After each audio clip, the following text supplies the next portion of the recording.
उमा भारती के लिए बीजेपी मंजिल भी है और किनारा भी, लेकिन उमा भारती हमेशा विवादों में रही हैं। जिस तरह से अभी हमने बात की सोशल इंजीनियरिंग की, आप चर्चा कर रहे थे, हमने दिखाया कि इस तरह से उमा भारती के पीछे जो है आरएसएस ने एक रणनीति तय की है और वो केवल बुंदेलखंड तक सीमित नहीं है, वो पूरे उत्तर प्रदेश के पूरे हर सूबे तक सीमित है।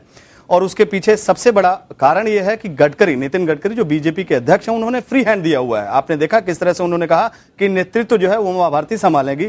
उस पर जितने लोगों के बयान आए, उनको नागपुर से फोन आ गया।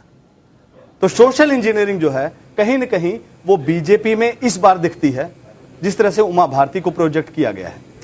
बिल्कुल सही बात है, पर मैं समझता हूं कि सोशल इंजीनियरिंग का जो कॉन्सेप्ट है वो भाजपा में नया नहीं है। अगर नया होता तो एनडीए की गठबंधन नहीं होती, और एनडीए ने 6 साल तक सक्सेसफुली अपना सरकार चलाई है। तो सोशल इंजीनियरिंग का बुनियादी कॉन्सेप्ट वहीं से शुरू होता है। यूपी के परिपक्ष में इस बार लगता है कि ये सोशल इंजीनियरिंग शायद बीजेपी के लिए लाभदायक इसलिए साबित हो सकता है क्योंकि उसके पीछे जातिगत आधार है। आप गोविंदाचार्य के बारे में बता रहे थे कुछ देर पहले। हाँ बिल्कुल, गोविंदाचार्य जी, ये पूरा सोशल इंजीनियरिंग का जो कॉन्सेप्ट है, ये पश्चिमी कॉन्सेप्ट है, ये बेशक इसमें कोई दो राय नहीं है, पर उसका भारतीयकरण करने की अगर किसी ने कोशिश की थी, वो गोविंदाचार्य जी ने शुरुआत किया था उस चीज का, और एनडीए का भी निर्माण उसी के दिशा अंतर हुआ था। और यूपी के परिपक्ष में मैं समझता हूं कि सोशल इंजीनियरिंग इस बार इसलिए कारीगर साबित हो सकता है क्योंकि जातिगत आधार अगर हम लोग देख लें, बुंदेलखंड की जहां की बात करते हैं, वहां पे सबसे ज्यादा परसेंटेज लोध वोट की है। लगभग 9% के आसपास लोध है वहां पे। कुशवाहा वहां पे 5% के आसपास है। तो ये जो 13-14% परसेंटेज जो हुआ, उसका अगर 10% भी अगर बीजेपी की तरफ चला जाता है तो अपने आप में बहुत महत्वपूर्ण होगा। और पूरे यूपी के परिपक्ष में अगर हम लोग देख ले तो लोध लगभग 1 से लेकर 3% के बीच में है, और कुशवाहा और उसके साथ जो उपजाति जितने सारे हैं जो कुशवाहा से रिलेटेड है, वो भी लगभग 1 से लेकर 2% के बीच में और अगर ऐसा होता है तो कहीं ना कहीं उमा भारती फिर एक बड़ी नेता बनकर, बहुत बड़ी नेता होकर उभर के आ सकती है। और जहां जहां पे ये भी इतिहास गवाह है कि जहां जहां पे उमा भारती गई है पहले भी चुनाव के दौरान, हमेशा डिलीवर की है, चाहे वो बिहार हो, चाहे वो झारखंड हो, चाहे वो मध्य प्रदेश हो, या फिर चाहे वो छत्तीसगढ़ हो। इसीलिए हम लोगों ने कहा कि अगर चाहे वो बाबूलाल मरांडी हो, उमा भारती हो, ऐसे नेताओं को अगर बीजेपी कूल रखती तो बीजेपी को ट्रेजेडी नहीं होती, नौबत नहीं आती। तीसरे और चौथे पे नहीं लगती। बिल्कुल सही बात है। और ये सब के सब जो है, ये लोग ग्रास रूट लेवल नेता हैं, और इनका ग्रास रूट लेवल पे एक बहुत बड़ा पकड़ है और एक जनाधार है। और इस चीज को भाजपा ने नजरअंदाज की थी, इसके चलते आज बीजेपी का इस तरह का परिस्थिति है। भाजपा की लकी मैस्कॉट हैं। बिल्कुल, मैस्कॉट है। जब वो पर्यटन मंत्री थी, तो जब वो पर्यटन मंत्री थी, उन्होंने खजुराहो की तस्वीर भी बदली। ऐसा नहीं है कि वो काम करने वाली नहीं है, वो बहुत तेज तर्रार, बहुत और ग्राउंड लेवल जमीन पे जाके काम करती है और पैदल चलती। लेकिन उन्होंने ढेर सारी गलतियां भी की हैं। गुस्सा जो है वो हमेशा, गुस्सा जो है वो हमेशा जो है उनको कहीं ना कहीं शॉर्ट टेम्पर्ड है, लेकिन और जिसकी वजह से उन्हें ढेर सारे नुकसान उठाने पड़े हैं। उमा भारती का गुस्सा जो है वो किस मुकाम पर लेकर उन्हें आया और बीजेपी को किस मुकाम पर ले गया, इस पर हम आपको एक गाना सुनाते हैं उमा भारती के ऊपर। यहाँ 4-5 लोग ऐसे बैठे हैं जो ऑफ द रिकॉर्ड ब्रीफिंग करते हैं। राज्यसभा में कोई काम है नहीं, जनता के बीच में कभी जाते नहीं है, और हम लोग की इज्जत की धज्जियां उड़ाते हैं। I am sorry. और मैं आपको कहती हूँ अडवाणी जी, आप उस पर अनुशासनहीनता की कार्रवाई करिए।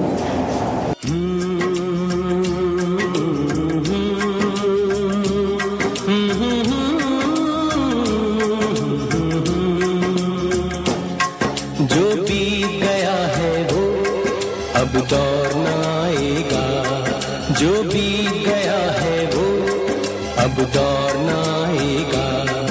इस दिल में सिवा तेरे कोई और न आएगा, कोई और न आएगा।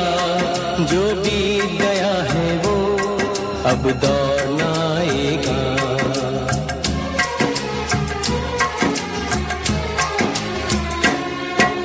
साथ न दे मेरा चलना मुझे आता है, हर आग से वाकिफ हूँ जलना मुझे आता है। ये जीवन का पुतला जल जाए भी तो क्या, ये जीवन का पुतला जल जाए भी तो क्या। मरने के लिए ऐसा कोई दौर दौर न आएगा, जो बीत गया है वो अब दौर न आएगा।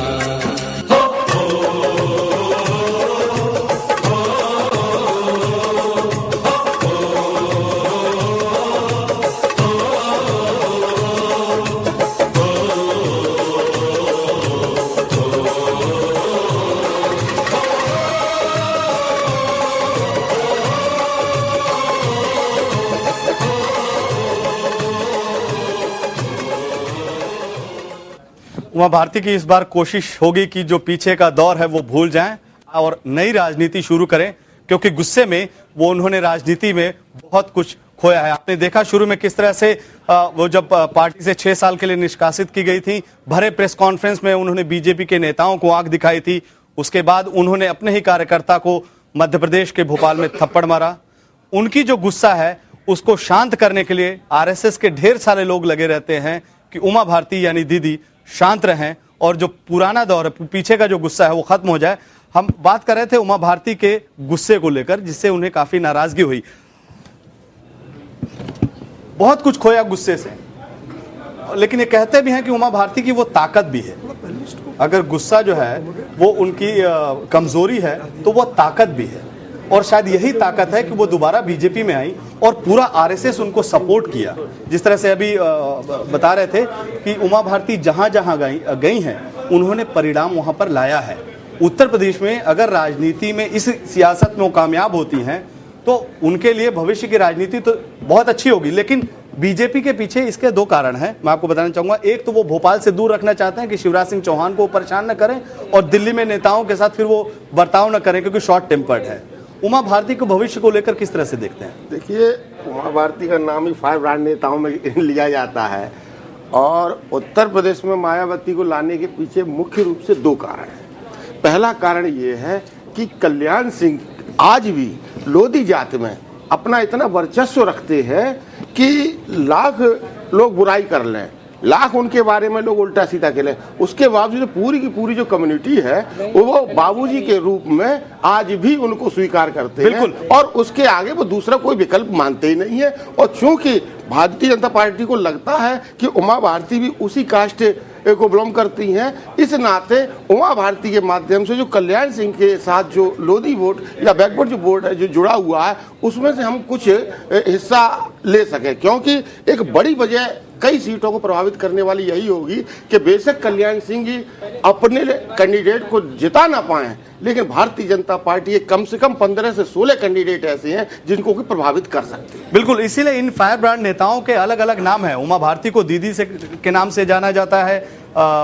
जो कल्याण सिंह हो उनको बाबूजी के नाम से जाना जाता है, मुलायम सिंह यादव को नेताजी के नाम से जाना जाता है। उत्तर प्रदेश की राजनीति में सर उमा भारती का इस बार आपने देखा होगा, राहुल गांधी ने किस तरह से कहा कि ये बाहर से आई हुई हैं, और उस पर ढेर सारा बवाल भी था, और उमा भारती ने उसको बड़े चुटकी भरे अंदाज में उस बयान को जवाब भी दिया राहुल गांधी के।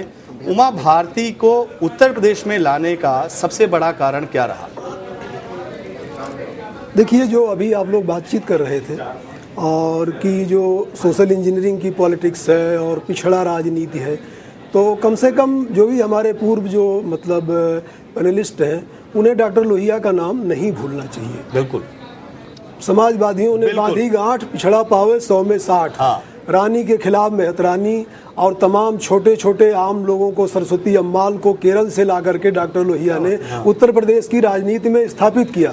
जो देवदासी समुदाय था, जो दलित था, जो पिछड़ा था, वो तमाम जो है अननोन फिगर्स को उन्होंने पॉलिटिक्स में इंट्रोड्यूस किया, और मुलायम सिंह उसको वो समाजवादियों की राजनीति थी। पर मैं ये भी कहूँगा कि पंडित दीनदयाल उपाध्याय ने भी जो है लोहिया से इंस्पायर होते हुए, अगर कोई थिंकर है बीजेपी के ट्रेडिशन में तो पंडित दीनदयाल उपाध्याय है, जिन्होंने शुरू से लोहिया की चीजों को फॉलो किया और आगे बढ़ाया। तो 60 के दशक से ही लोहिया इस सोशल इंजीनियरिंग की जो बात गोविंदाचार्य की आज हो रही है, उसके बहुत पहले से लेकर के चल रहे थे। ये कोई टर्म आ गया अमेरिका से, वो कहीं से आ गया, ये कोई बहुत चमत्कारिक मामला नहीं है। बहुजन समाज पार्टी ने इसको उमा भारती के बारे में जो आप बात कर रहे हैं, उमा भारती के पूरी पर्सनालिटी और कैरेक्टर को एनालाइज करते समय हमें 2 चीजों का ध्यान रखना चाहिए। उमा भारती भारतीय समाज के पिछड़े समुदाय से से आती हैं।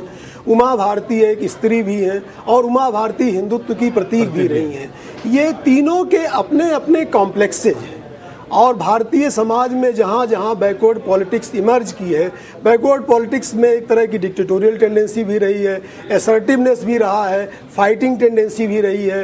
और कोई जो मतलब जो है अविवाहित महिलाएं जो भारतीय राजनीति में, उनका अपना मर्क्यूरियल टेम्परामेंट रहा है, चाहे वो जयललिता का हो, चाहे वो मायावती का हो, चाहे वो ममता बनर्जी का हो, चाहे वो उमा भारती का हो। बिल्कुल सही कहा। तो मैंने कई बार लिखा भी था कि जो है भारतीय महिलाओं से कांपता लोकतंत्र, तो भारतीय राजनीति कुछ ऐसी महिलाएं हैं जिनसे लोकतंत्र कांपता है, थरथराता है। और सही बात, मैं इनके हाथ में अपनी बागडोर दे दूंगा तो ये पता नहीं क्या कर गुजरे। लेकिन फिर भी भारतीय लोकतंत्र की सामर्थ्य ऐसी है, उसकी क्षमता ऐसी है कि वो बड़े बड़े एक्सट्रीम्स को अपने भीतर ला करके मॉडरेट बना देता है। उमा जी भी मॉडरेट बनेंगी अगर उन्हें मुख्यधारा में रहना है। तो इस चुनाव में उनके लाए जाने का यही महत्व है कि भाजपा की ताकत भी बढ़े और उमा जी भी मॉडरेट हो, ताकि बीजेपी में आगे लंबी दौड़ के जो है वो प्रत्याशी के रूप में वो उभर करके आए, नेता के रूप में उभर करके आए।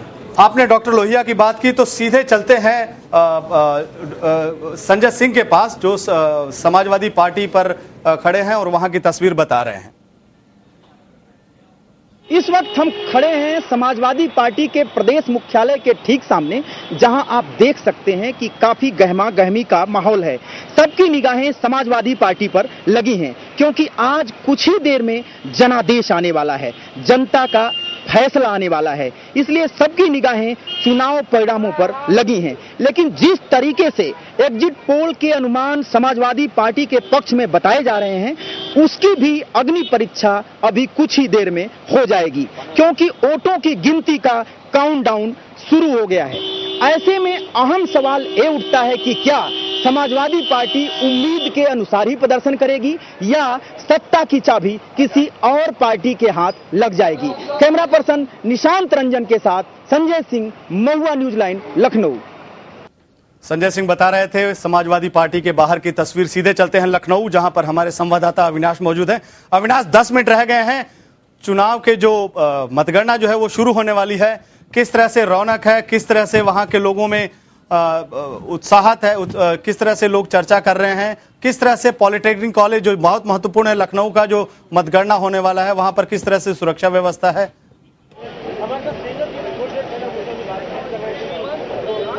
जी, अभी तक कुछ ही देर बाद भूपेंद्र जी काउंटिंग शुरू होने वाली है। और जहां तक सवाल पार्टी ऑफिसेज का है तो मैं आपको बता दूं कि सपा ऑफिस के बाहर खड़ा हूं और यहां पर जो सपा कार्यकर्ता हैं वो अब जुटने शुरू हो गए हैं। हालांकि अभी से कुछ देर पहले आपको बता दूं कि एक अहम बयान कांग्रेस की ओर से आया है। रीता बहुगुणा जोशी ने बयान दिया है कि अगर कांग्रेस उम्मीद है कि 100 सीट लाएगी, अगर कांग्रेस को उससे कम सीटें मिलती हैं या जो प्रदर्शन है वो अच्छा नहीं होता है तो कहीं ना कहीं उस जो जिम्मेदारी है वो मेरे ऊपर, यानी कि रीता बहुगुणा जोशी, दिग्विजय सिंह और प्रमोद तिवारी के ऊपर। यही बयान भूपेंद्र जी कुछ दिन पहले दिग्विजय सिंह की ओर से दिया गया था। उनका कहना था कि अगर 125 से कम सीट लाती है कांग्रेस तो उसका सारा ठिकाना मेरे सर और रीता बहुगुणा जोशी के सर फोड़ा जाना चाहिए। अगर उससे अच्छा प्रदर्शन करती है कांग्रेस तो उसका सारा श्रेय जो है राहुल गांधी को देना चाहिए। अगर हम इन पूरे तथ्यों पर गौर करें भूपेंद्र जी, तो कहीं ना कहीं ये चीजें अब साफ होती जा रही है कि जब आपने देखा होगा कि जब राहुल गांधी यूपी के दौरे पर थे और जो जनसभाएं चल रही थी उस समय जो कांग्रेस के तमाम नेता थे वो कहीं ना कहीं आक्रामक मूड में दिख रहे थे। लेकिन जैसे ही राहुल गांधी का दौरा खत्म हुआ उसके बाद जो कांग्रेस के नेता थोड़े से डिफेंसिव मूड में आ गए और कहीं ना कहीं उसे ये भी जाहिर हो रहा है कि कांग्रेस धीरे धीरे बैकफुट पर जा रही है। हालांकि नतीजे आने में भी कुछ देर बाकी है, रुझान कुछ देर बाद आने शुरू हो जाएंगे। लेकिन जिस तरीके से जो बयानबाजी चुनाव के दौरान देखी गई थी, हो सकता है कि एक बार फिर से वो नजारा आज भी देखने को मिले।